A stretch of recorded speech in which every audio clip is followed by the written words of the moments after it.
the French were in control in Vietnam for a very, very long time. And by May of 1954, the Vietnamese had enough. Actually, they'd had enough before then, and they had been fighting back. But anyway, so Henri Navarre was the French military leader in Vietnam, and he was frustrated because the Vietnamese weren't fighting a conventional war, like they were using guerrilla tactics and such, and it makes it harder for them to fight against. And so he planned to set up secretly in a valley in Dien Bien Phu. The valley was tempting for the Vietnamese to come out and fight because the French would be at a disadvantage. So why would he do this to himself? It seems like he's just begging to get beaten. He anticipated that the Vietnamese wouldn't have the necessary and proper artillery. And he also figured that they wouldn't be able to maneuver it even if they did, because Vietnam is very jungle-filled. It's got a bunch of soft ground and no roads and a whole bunch of foliage. So he was wrong, though. China supplied the artillery that they needed, and they got it there to the valley. So Henri Navarre was kind of surprised to see Nguyen Giup, I'm sorry, Frenchies, I know you know how to say that, I don't, who was the general for Ho Chi Minh, who was the leader of this whole rebellion thing. 7,000 French were killed, and 11,000 were captured.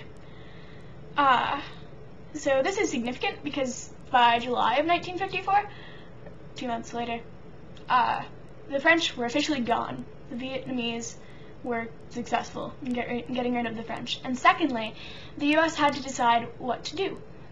Eisenhower decided to do nothing, so the French Empire in Vietnam collapsed. In July of 1954, the Geneva Accords were signed in Switzerland, and this got the French out of Vietnam. The terms were that Vietnam would be temporarily divided at the 17th parallel, and North Vietnam would have the Viet Minh, and South Vietnam, Bao Dai would be the leader. The French would not have power, but Bao Dai was still the leader because Bao Dai was their guy who was in power in Vietnam while the French had power. Secondly, the divide would be temporary, and after 2 years, the UN would overlook an election for self-determination. Vietnam would finally get to choose their own government. And thirdly, Vietnam couldn't have any foreign influence. No foreign relations, no foreign treaties, and no defense pacts or foreign military in country. None of that. They had to essentially be isolated.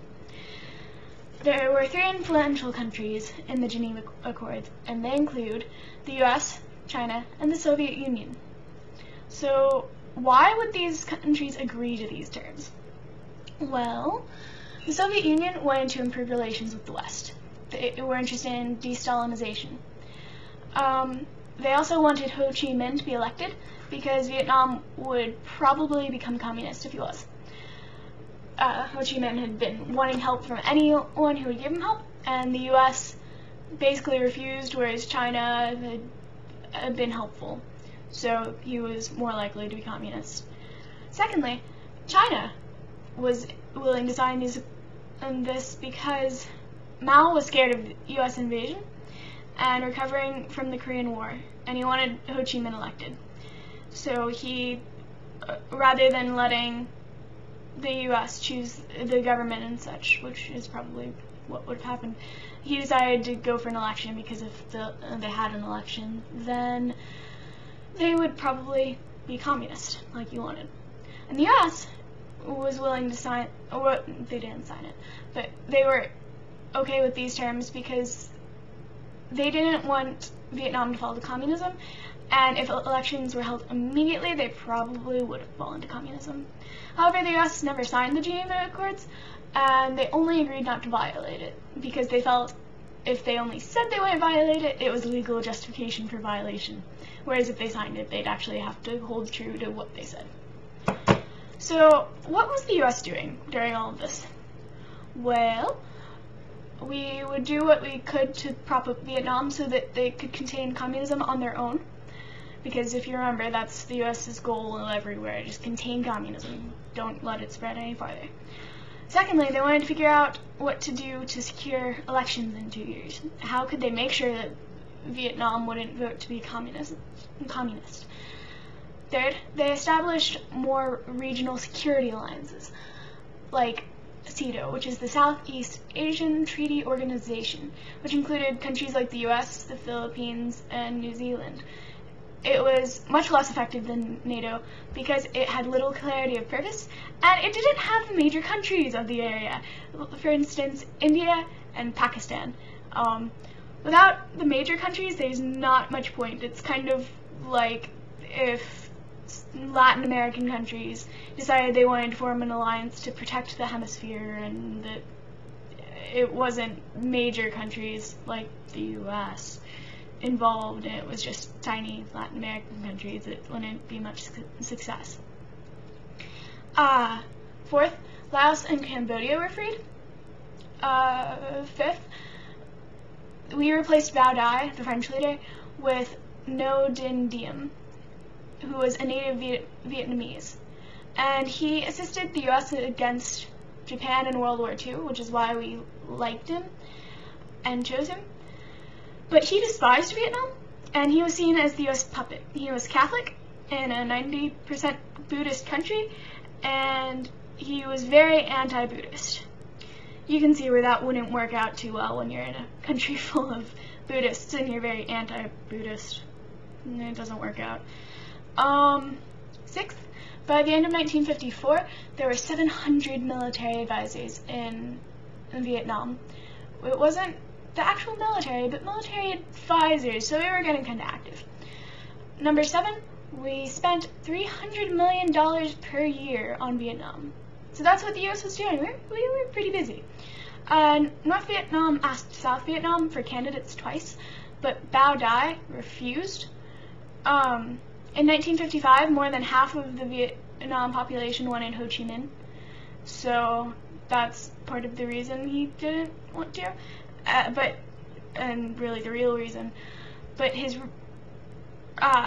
reason that he actually told the people was that unless democratic civil liberties were met, the election was a farce, which is illogical because the UN was overseeing it, so it didn't really matter. It was obviously going to be a fair election.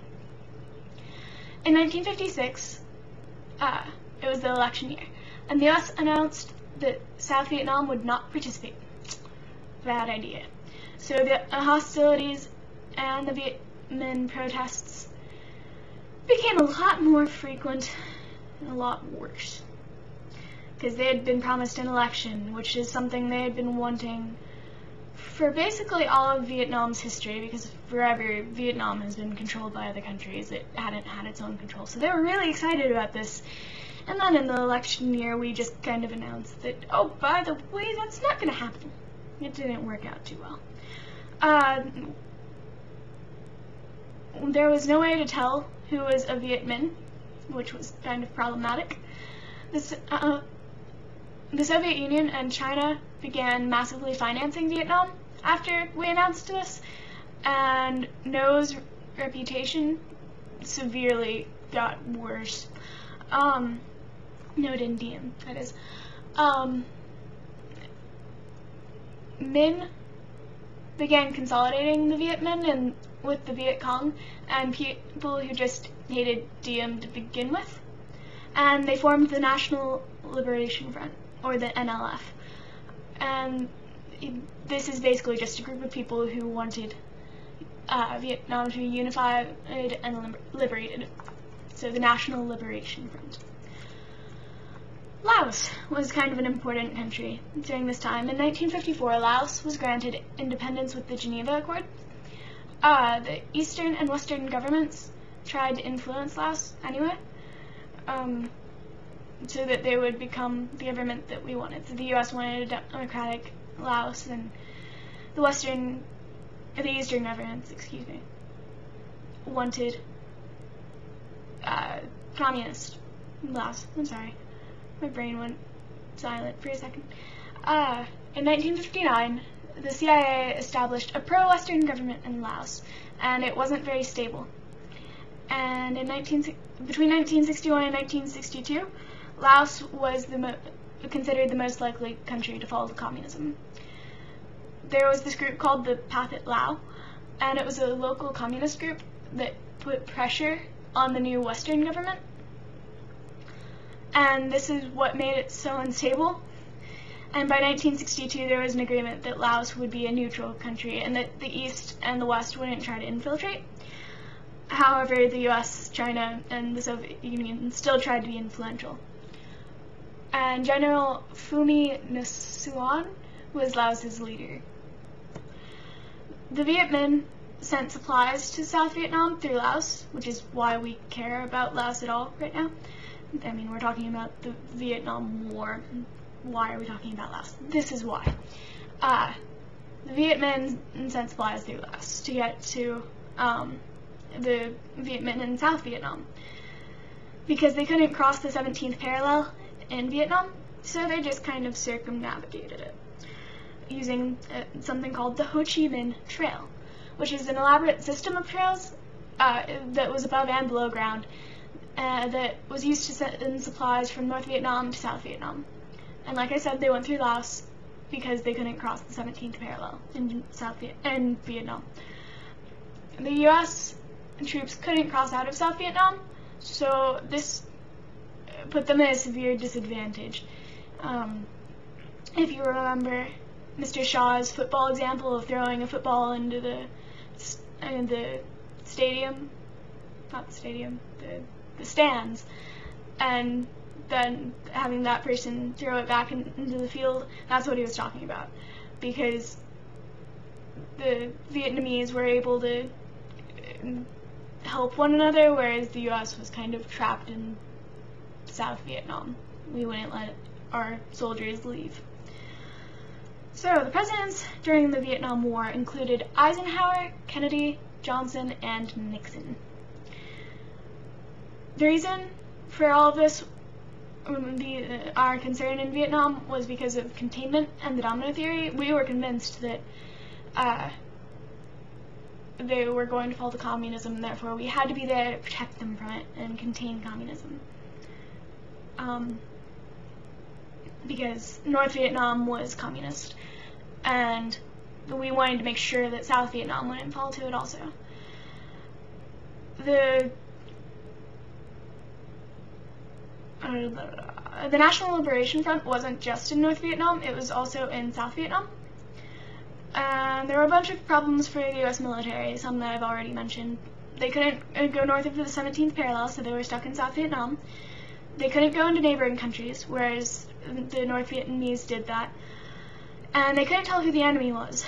It wasn't like the Viet Minh were running around in the streets screaming, "Hey, I'm a Viet Minh, come attack me." It didn't really work like that, so it was a little bit trickier. And the North Vietnamese didn't have these constraints, so they went through the neighboring countries to deliver supplies and reinforcements, and they circumnavigated the 17th parallel. I'm sorry I've repeated that so many times. Yeah. We used search and destroy missions, which is a mission to root out the enemy. We also used a thing called Agent Orange to help in these search and destroy missions. It was a chemical defoliant that was dispersed with helicopters over jungle terrain to kill foliage, and it assisted in the searching for enemies, because if they don't have the foliage to hide in, it's a whole lot easier to find them.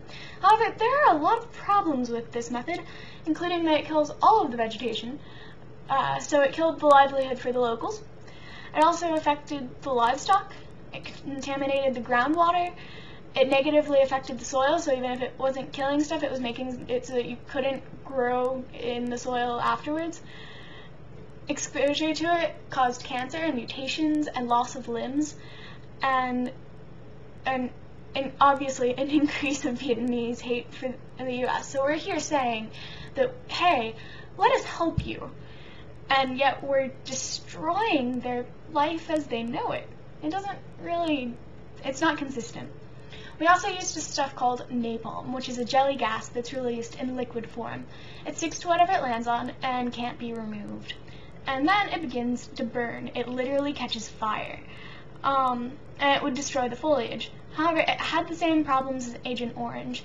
It did not discriminate, so it would land on people too, and it was bad. There were things called hamlet programs.